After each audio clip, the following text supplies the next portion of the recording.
Tara Reade briefly served as then-Senator Biden's aide in the 1990s. She claimed that Biden pinned her to a wall in a Senate building, reached under her clothing, and penetrated her with his fingers. The president flatly denied her allegations. And as much as the New York Times tried to verify the claim in 2020, they couldn't. No former Biden staff members could corroborate any details of Reade's account. Even people she named denied that she ever reported the incident. Friends and family she cited as corroboration, far from definitive. But then, after being out of the headlines for years, Reade popped up in a press conference on Tuesday in Moscow. Interesting location, considering she had previously been accused of having ties to Russia. During the interview hosted by Russian state news outlet Sputnik, she railed on the United States and praised Russia. When I got off the plane in Moscow for the first time in a very long time, I felt safe, and I felt heard, and I felt respected. And that has not happened in my own country. I'm not going to be intimidated, bullied, or silenced.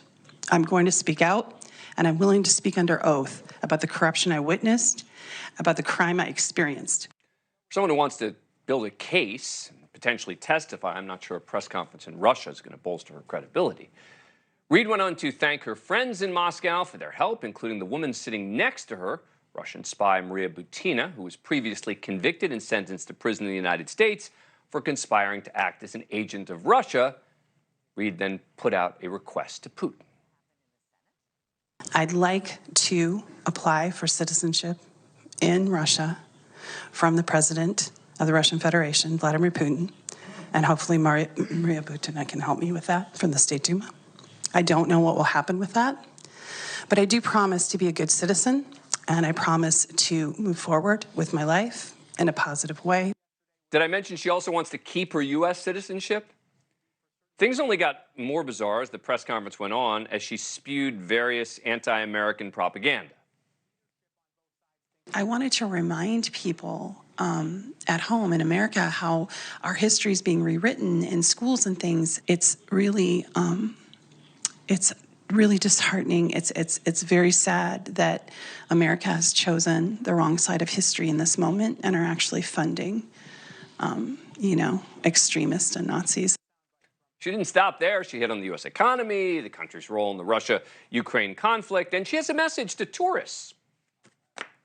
So I encourage Americans to do their own bit and try to be tourists, to try to find out more about Russian culture and not fall into what the elites are trying to push with the propaganda of Russophobia and trying to create an enemy where there is none.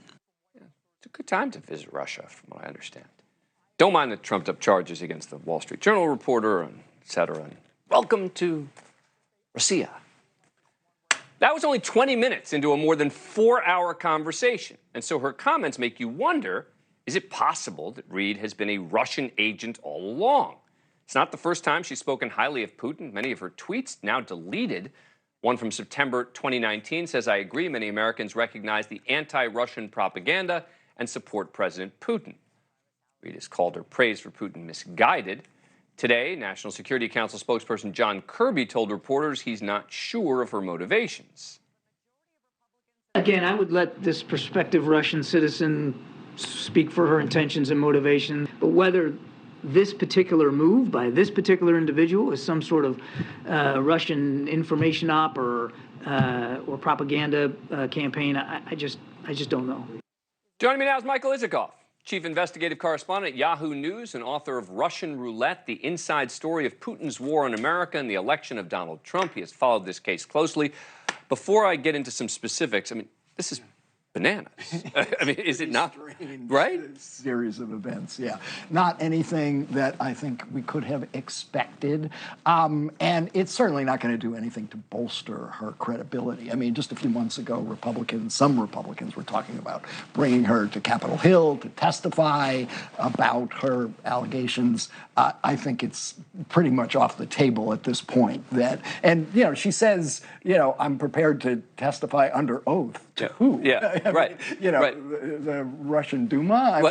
Well, is it possible she's been a Russian spy all along? Look, Look, clearly this is a propaganda windfall for Putin. I mean, it's a bit crude, but to have this woman who makes serious allegations against the president of the United States, who is backing Putin's sworn enemy in Ukraine, the Kremlin's going to want to do as much as they can to bring out her story, to let her make her claims. As to whether she's been a Russian agent all along, look, we got to be careful about that. Thank you for watching. Go to newsnationnow.com to find NewsNation on your cable provider. And don't forget to click the red subscribe button below to get more of NewsNation's fact-driven, unbiased coverage.